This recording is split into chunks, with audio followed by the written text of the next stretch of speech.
facture, émission numéro 415. Aujourd'hui. Qu'est-ce qu'il faut pour avoir des bons billets? C'est des bons contacts. Tous les billets pour le spectacle de Madonna se vendent dans quelques minutes. Sold out, 2 spectacles, sold out. Où sont passés ces billets-là? Qui a eu accès à ces billets-là?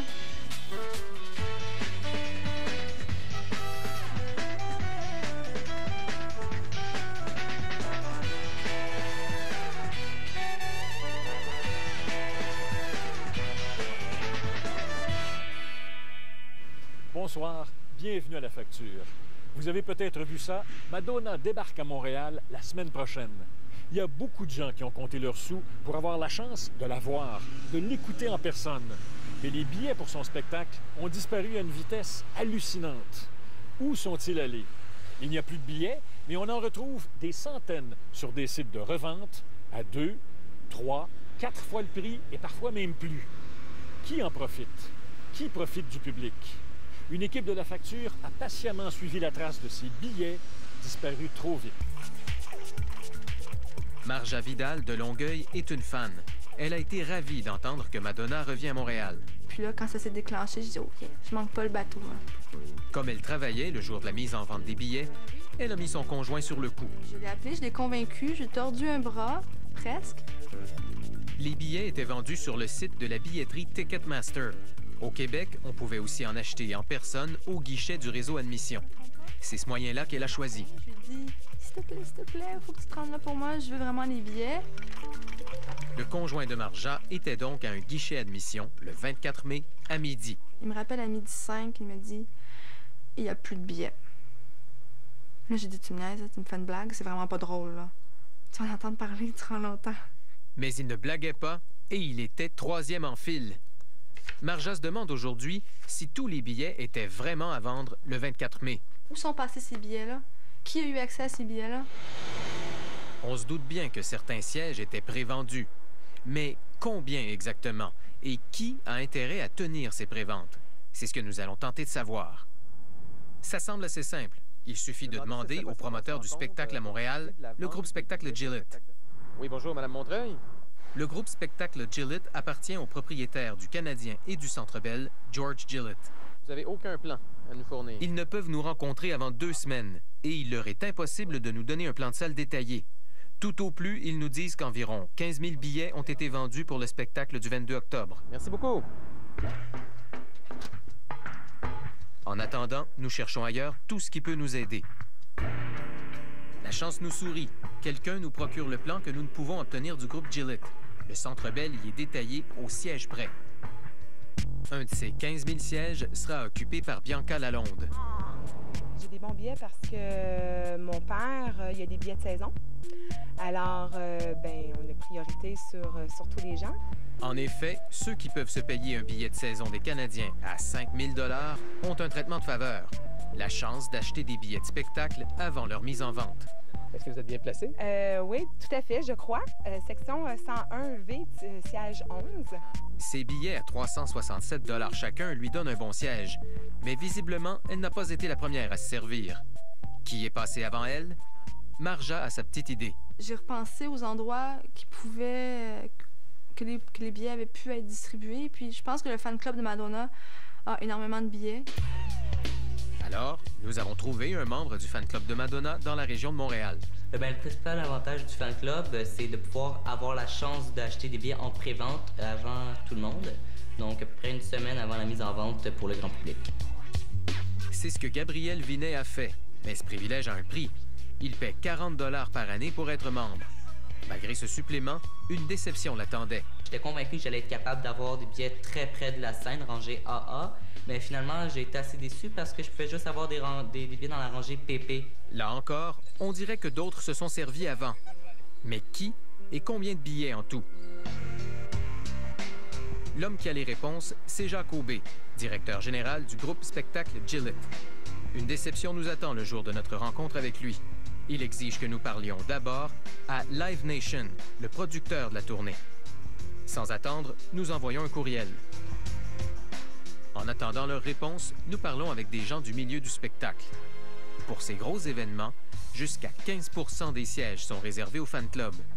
C'est l'équivalent du parterre et d'une partie des gradins.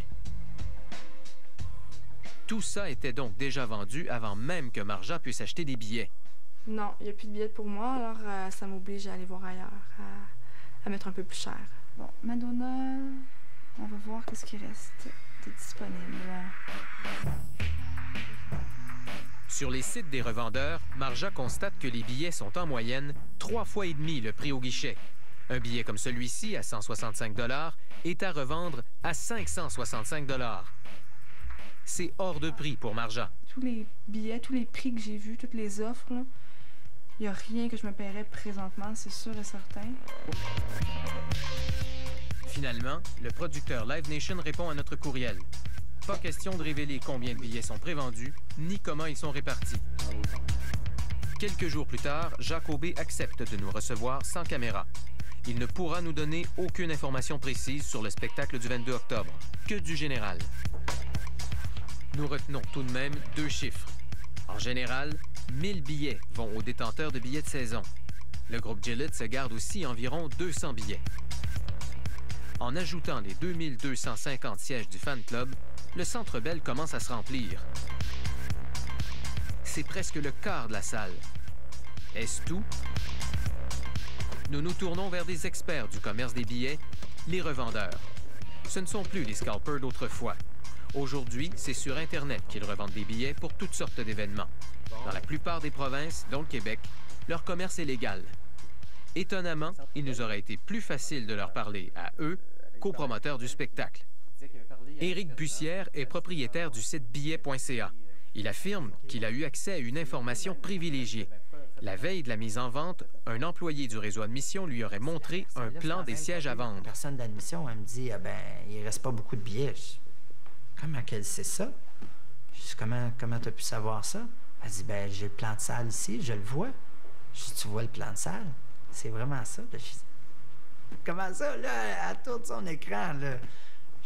Puis là, c'est là, on a commencé à regarder toutes les sections, puis on a vu qu'il n'en restait pas beaucoup, malheureusement, mais on s'en doutait aussi, là.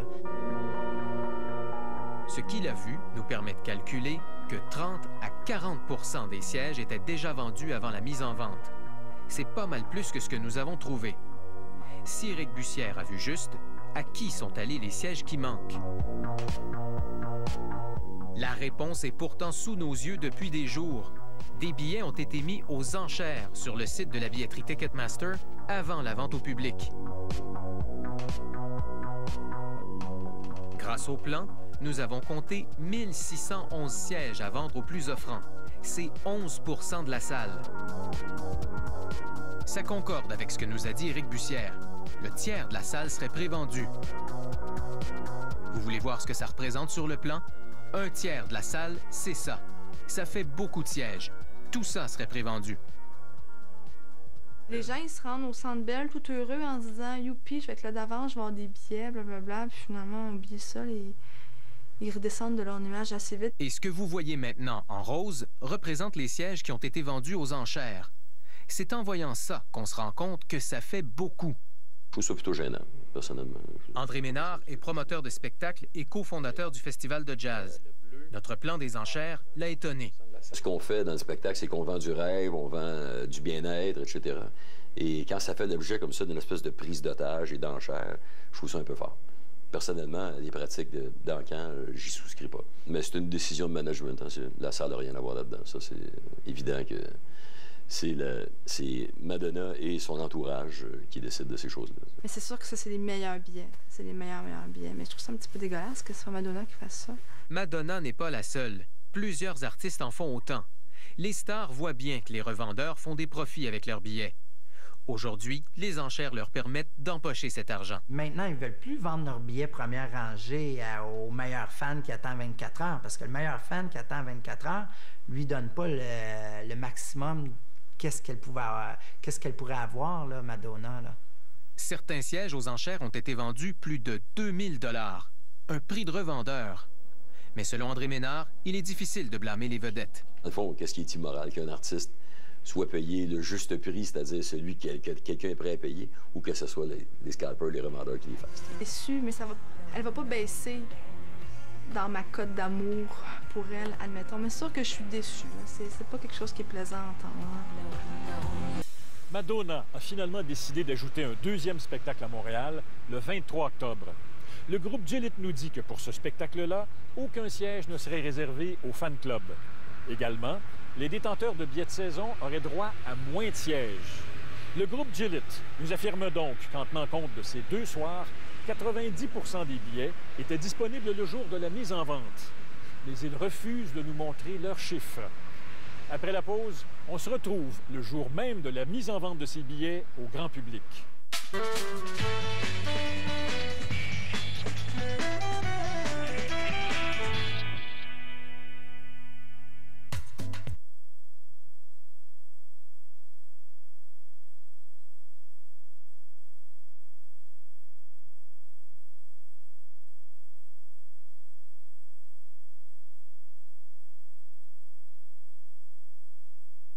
Et s'entraîner à bien manger.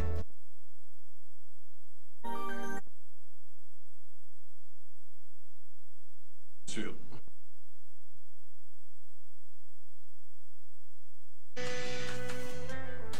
La facture! Malheureusement pour les amateurs, le jour de la vente officielle des billets, beaucoup de sièges, et probablement les meilleurs, sont déjà vendus. Ce jour-là, les simples amateurs doivent se battre pour le reste. Et ça, c'est sans compter les revendeurs qui vont tout faire pour s'emparer du plus grand nombre de billets possible. Mais comme vous allez le voir, les pires revendeurs, les pires scalpers, ne sont peut-être pas ceux qu'on pense.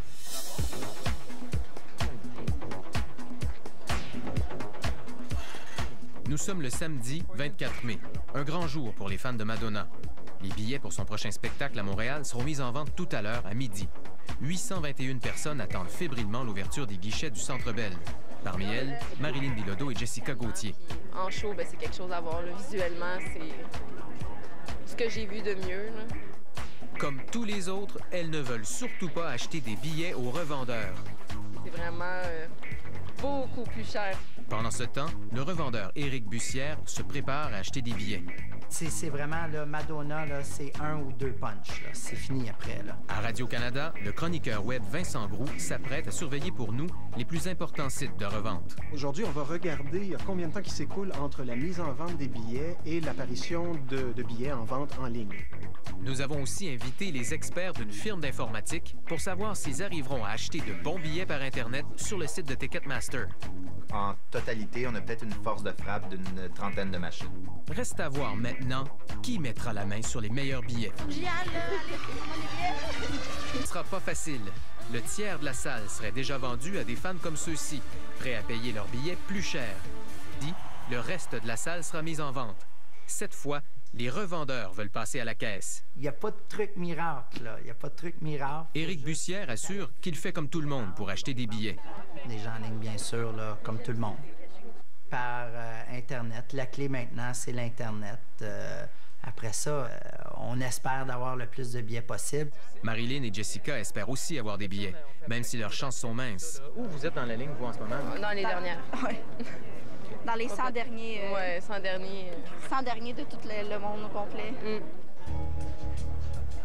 Midi approche et les guichets vont ouvrir. Les gars, il reste 2 minutes. À Radio-Canada, l'équipe de Patrick Boucher est presque prête. Si on n'en a pas, il n'y a personne qui peut en avoir. Là, il reste 1 minute. Dans cette course aux billets, il pourrait aussi y avoir des tricheurs. Des revendeurs qui se servent de logiciels conçus spécialement pour acheter les billets en masse. Aux États-Unis, on a entendu parler de ces logiciels avec la mégastar Miley Cyrus. Des fans ont crié au scandale parce que les billets pour ces spectacles disparaissaient dès leur mise en vente. On les retrouvait quelques minutes plus tard à 3 fois le prix sur les sites des revendeurs. Les préventes, clairement, c'est Internet seulement. C'est que les... Martin Hainaut de la billetterie montréalaise Ticket Pro confirme que ces logiciels existent. Le logiciel va remplir le champ prénom, va remplir le champ nom sur la page d'achat et l'adresse et compagnie. Ça simule, par exemple, 10 ou 20 ou 30 000 personnes qui vont tenter de faire un achat par Internet. Ticketmaster travaille à bloquer ces attaques. Et pour cause, lors de certaines ventes, 80% des requêtes ont été faites avec ces logiciels. Qu'en sera-t-il cette fois-ci? Midi.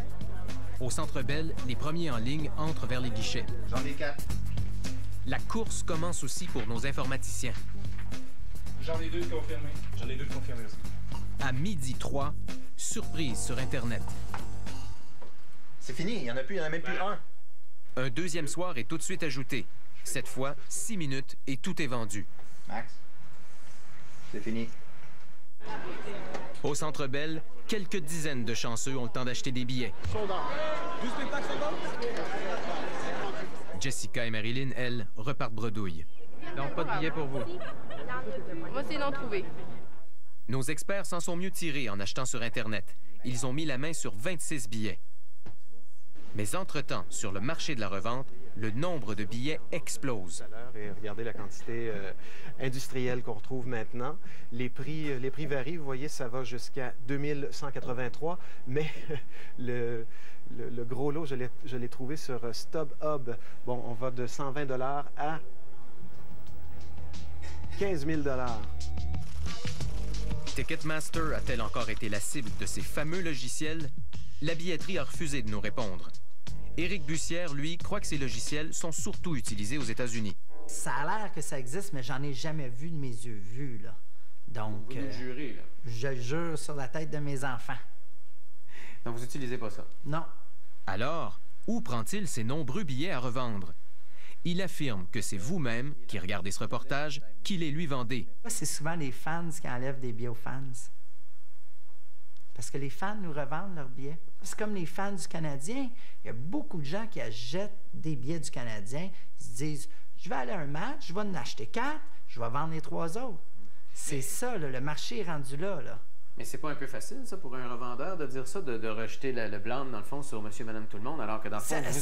Ça serait facile, mais moi, je le sais, parce que c'est ma source d'approvisionnement. D'autres revendeurs le confirment. Le public fournirait la moitié des billets à revendre pour certains spectacles. Les gens s'attendent à faire un profit. Ils nous envoient des courriels, j'ai 2 billets de Madonna, je veux 500 $ chaque. C'est tous les jours. Regarde la rangée B, 1875. 1875. C'est collé sur le stage, là, mais... Parce qu'il faut que je travaille une couple de mois pour avoir ça. Ouais, c'est ça. Nous avons des billets, nous avons joué les gentils revendeurs et leur en avons revendu au prix coûtant. Bon. Le groupe légendaire Led Zeppelin s'est choqué contre ce système lors d'un concert l'an dernier à Londres. Pour donner à tous une chance égale d'assister à leur spectacle, ils ont attribué par loterie Internet un maximum de 2 billets par personne. Par la suite, un bracelet était donné à chaque amateur et pour avoir accès à la salle, il fallait montrer le bracelet et une pièce d'identité. Mais avouez que tout ça est un peu compliqué. Jusqu'à maintenant, personne n'a trouvé de moyen simple de démocratiser l'accès à ces spectacles. Pour nous joindre, dans la région de Montréal, composez le 514-790-2636 ou de l'extérieur de Montréal, le 1-800-790-2636.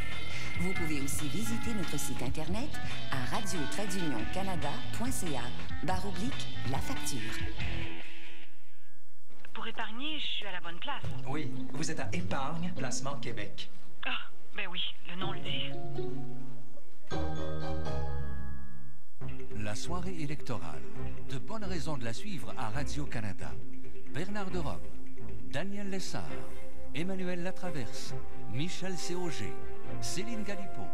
Les meilleurs analystes, tous les résultats et toutes les réactions en direct des quartiers généraux. Élections Canada 2008, le choix. En direct ce soir 21h. La soirée électorale, c'est chez nous, à Radio-Canada. Nissan, bonjour. Allô, Monique? Peux-tu me passer Jean-Paul, s'il te plaît? Oui, bouge pas. Jean-Paul, le gros bon sens sur la 1. Ben là, on n'a rien oublié. Je vois pas beaucoup. Il y a plein de rangements. Il est pas cher. Allô? Hey, on dit-tu Rogue ou Rogue? Le Rogue de Nissan à 298 $ par mois.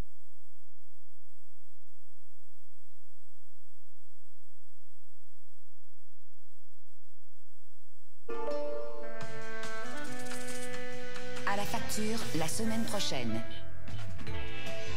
Le radon, un gaz qui peut vous tuer. C'est reconnu mondialement que 10 des cancers du poumon sont dus au radon. Il faut qu'on se réveille. Et il y aurait 10 fois plus de maisons à risque que ce qu'on croyait. Cette semaine encore, nous vous invitons à être le juge d'une cause de la Cour des petites créances. Voici vos faits. 2 acheteurs poursuivent le vendeur de leur maison parce qu'il est parti avec 9 des luminaires de la maison. Selon eux, ces luminaires font partie de la vente puisqu'ils constituent des installations permanentes d'éclairage. Ils lui réclament donc 2 719 $, soit le coût de remplacement des luminaires. De son côté, le défendeur, le vendeur de la maison, plaide que les luminaires sont des accessoires et non pas des installations permanentes. Il démontre aussi à la Cour qu'il a payé 1 373 $ pour ces 9 luminaires. Comment jugeriez-vous cette cause? Il aurait dû laisser les luminaires, là. Celui qui est parti avec ses luminaires, il avait le droit, c'était sa décoration. Je donne raison au demandeur, mais pas pour le montant qu'il demande. Le montant de 1 373, qui était la valeur qui avait été originalement payée. Les luminaires, habituellement, ça fait partie de la maison. Le demandeur a raison de réclamer les sous parce qu'il doit remplacer tout ça. C'est permanent, c'est des installations électriques. La juge donne raison aux demandeurs, mais elle leur accorde le prix payé pour les luminaires emportés, 1 373 $, moins la dépréciation, soit 1 100 $. À l'appui de sa décision, la juge cite 2 autres jugements. Dans le premier, le juge fait la distinction entre un luminaire attaché par des boulons à une boîte électrique et une lampe qu'on peut transporter d'un endroit à l'autre en un geste ou 2. Dans le deuxième jugement, le juge estime que retirer les luminaires fait en sorte qu'une maison est incomplète. Voilà, je vous quitte là-dessus. Merci beaucoup d'avoir été là. Je vous souhaite une bonne semaine. Je pense que c'est correct parce qu'on vend une maison, c'est la maison, c'est pas des morceaux ici et là. Si on tient son luminaire, il faut être plus soucieux de le faire inscrire. Ça aurait dû être écrit. Les luminaires restent au même titre qu'un thermostat peut dire il part ou il reste. Parfait. Je m'en vais juge. Faites vos bagages et partez. Je vous interdis de venir aux funérailles de mon père. Je comprends pas. Qu'est-ce que j'ai fait? Mais vous le savez, vous l'avez tué! J'ai l'impression que Diego commence à trouver ça